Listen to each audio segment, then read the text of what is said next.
السلام علیکم ورحمۃ اللہ وبرکاتہ۔ آج نا مجھے کسی کا شکوہ بڑا یاد آیا۔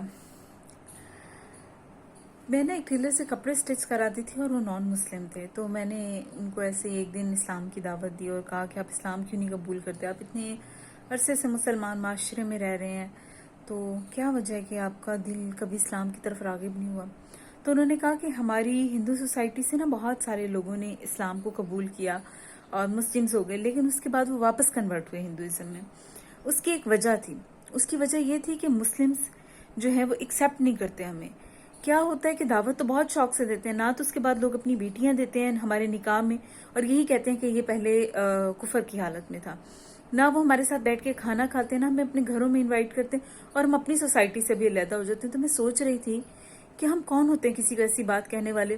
حضرت عمر اسلام لانے سے پہلے کیا تھے؟ مشرک تھے، کافر تھے، اور پھر وہ کیا بنے؟ امیر المومنین۔ اسلام میں تو اتنی وسعت ہے کہ وہ کہتا ہے کہ آؤ اللہ سے ایک بار توبہ کرو اور سارے راستے کھل گئے۔ ہم نے دین کو اتنا مشکل بنا دیا کہ لوگ دین میں آ ہی نہیں رہے، اور ہم اس چیز کی وجہ بن رہے ہیں۔ حجت کیا ہے کہ ہم لوگوں کو دین میں ایکسیپٹ نہیں کر رہے، اس لیے لوگ اسلام کو قبول نہیں کر رہے۔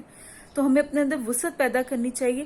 اگر ہم پیدائشی مسلمان ہیں تو اس میں ہمارا کوئی کمال نہیں ہے، اور ہمارا فرض ہے کہ ہم اپنے ارد گرد لوگوں کو تبلیغ کریں، انہیں دین کے راستے کے اوپر لے کر آئیں، بجائے اس کے کہ ہم اپنی 1.5 انچ کی مسجد بنا کے بیٹھ جائیں اور کہیں کہ نہیں بھائی ہم ہی ہم ہیں اور کوئی نہیں ہے۔